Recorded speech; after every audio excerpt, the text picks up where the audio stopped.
पांचवें चरण में सबसे अमीर प्रत्याशी है लालू की बेटी रोहिणी। लालू की लाडली रोहिणी आचार्य के पास है 36 करोड़ की संपत्ति। 29 करोड़ रुपए की संपत्ति के साथ दूसरे नंबर पर हैं अजय निषाद। केंद्रीय मंत्री रहे हैं अजय निषाद की पिता जय नारायण निषाद। राष्ट्रीय जनता दल सुप्रीमो लालू प्रसाद की छोटी बेटी रोहिणी आचार्य पहली बार चुनावी राजनीति में अपनी किस्मत आजमा रही हैं। एक मेडिकल ग्रेजुएट रोहिणी बिहार के सारण से पार्टी के टिकट पर लोकसभा चुनाव लड़ रही हैं। Association for democratic reforms of Bihar election watch ने रोहिणी के चुनावी हलफनामे का विश्लेषण किया और जिससे सामने आया है कि उनके पास 36 करोड़ रुपए की संपत्ति है। इसी के साथ पांचवें चरण के मतदान में बिहार की 5 सीटों पर चुनाव लड़ रहे 80 उम्मीदवारों में से वो सबसे अमीर है।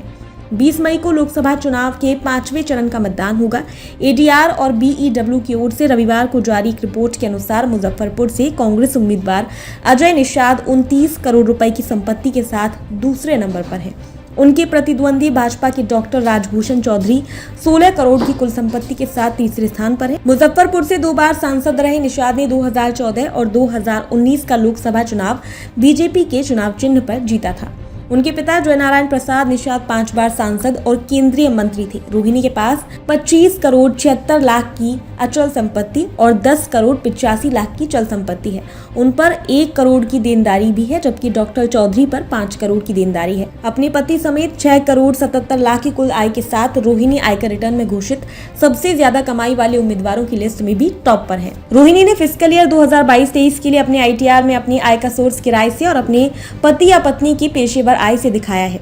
रोहिणी आचार्य की शादी एक सॉफ्टवेयर इंजीनियर समरेश सिंह से हुई है। चुनावी एक्स मैदान में उतरने का फैसला करने से पहले ये जोड़ा सिंगापुर में रहता था। बिहार की 5 लोकसभा सीटों पर 20 मई को मतदान होने जा रहा है। वो सीतामढ़ी, मधुबनी, मुजफ्फरपुर, सारण और हाजीपुर है।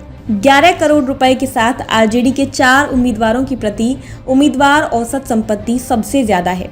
उसके बाद 3 भाजपा उम्मीदवारों की 10 करोड़ और सिर्फ 1 जेडी उम्मीदवार की 8 करोड़ संपत्ति है। सभी 45 उम्मीदवारों की औसत संपत्ति 3 करोड़ 35, निर्दलीय उम्मीदवारों की औसत संपत्ति 65 लाख है। कुल 80 उम्मीदवारों में से 13 पर गंभीर आपराधिक मामले हैं, जिनमें अधिकतम सजा 5 साल या उससे ज्यादा जेल की है, जबकि 15 और पर आपराधिक मामले हैं। के लिए बस इतना ही। फिर होगी आपसे मुलाकात ऐसी ही एक और बड़ी खबर के साथ। तब तक के लिए नमस्कार और देखते रहिए जन अखबार।